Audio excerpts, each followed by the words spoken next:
Good morning. I'm Dr. Farad Fatima from MMJI Hubli. Today I'll be presenting a free paper on prognostic factors determining outcome in idiopathic ERM surgery as on OCT, OCTA, and utilization of intraoperative OCT. I have no financial interests. The most common cause of idiopathic ERM is the advanced age. With the evolution of OCT and advancements in spectral domain OCT, ERM diagnosis and OCT-based classifications have been evolving. Microscope integrated OCT is a newer tool that is added to our vitreoretinal surgery, which helps in better surgical performance. So my study question is preoperative findings of intraoperative OCT on OCT, OCTA, and their bearing on visual acuity and anatomical outcomes post-surgery. So it was a prospective interventional case series study carried out for a period of 1 year. Inclusion criteria were all patients with idiopathic ERM with visual acuity equal to or worse than 6/12 with phobia-threatening traction, and exclusion criteria were all secondary ERMs. All the patients underwent a thorough ocular examination. SD OCT was performed, 30-degree OCT, 3 mm scan. We looked for subfoveal fluid, intraretinal fluid, and ectopic innerfoveal layers. OCTA 30-degree scan was done. We looked for foveal avascular zone and crowding of superficial vascular plexus and deep vascular plexus. The surgical procedure was carried out on Ingenuity. It was performed by a single surgeon.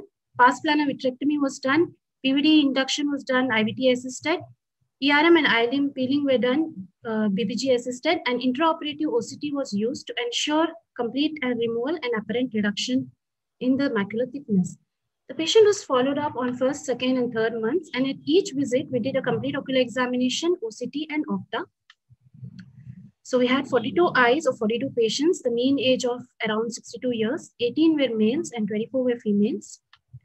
We compared the visual acuity. The visual acuity showed statistically significant improvement from preoperative to second postoperative month, though in the third postoperative month, there was a slight decline in the vision. We looked for subfoveal fluid on OCT. There was a reducing trend of subfoveal fluid over the first, second, and third follow-up, which was statistically significant. Presence of subfoveal fluid at baseline had worse visual acuity, worse baseline visual acuity. What we did was we compared the patients with a present absent subfoveal fluid and present subfoveal fluid, and we compared the logMAR visual acuity, which we saw that there was no significant difference in the visual outcome at 3 months in either of the groups. So with or without SFF or the subfoveal fluid, there was a steady increase in the visual acuity.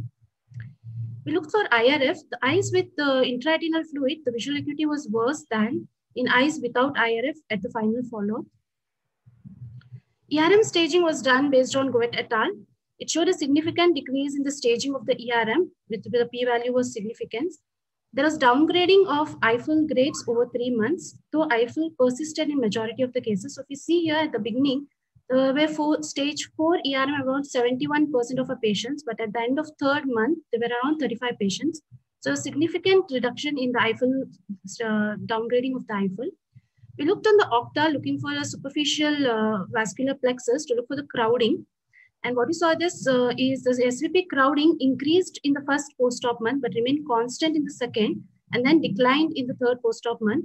So we came to think there was a slow regaining of the FZ in the superficial vascular plexus, and there was steady betterment of the vision.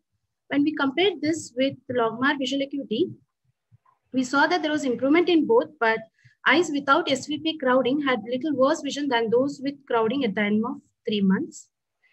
So DVP crowding was seen, and here the absence of presence of DVP crowding over periods of preoperative, postoperative, and first and second 3 months show no statistical significance in visual change.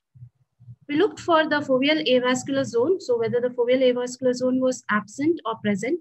So at the end of the 3 months, the foveal avascular zone was present in all the 3 up to the follow-up, the third follow-up, and it was statistically significant. There was increase in the number of circular FZ and the distortion. So the patients who had a distorted FZ on SVP had a circular FZ at the end of third month. Similarly, a distorted FZ at the DVP level, they had a circular FZ at the follow-up, third follow-up. We incorporated the IOCT and we saw there was apparent reduction in thickness of the macular thickness, and we ensured there was complete removal of ERM. So patient with apparent reduction of macular thickness shows significant visual improvement. So we came out, our discussion part is, my points that I want to put ahead is that if subfoveal fluid is a good prognostic factor, IRF has a poor prognosis. Presence of IFL is a poor prognosis. SVP crowding is a good prognostic factor. DVP had no significance. And at the end of 3 months, presence of FAZ and circular FAZ had good prognosis. Apparent reduction on IOCT and complete removal was good prognostic factors. So I want to conclude saying that micromorphometric studies of ERM gives valuable insights into prognostication of ERM. Noting of crowd in superficial capillaries of OCTA may have more visual gains post-operatively. And IOCT assisted complete ERM removal and intraoperative apparent reduction in macular thickness have better visual outcomes. The limitation of my study is longer study with a larger sample size should have been required. And these are my references. Thank you. Thank you, Dr. Farhat.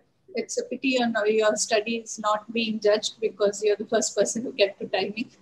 It's a very nice study.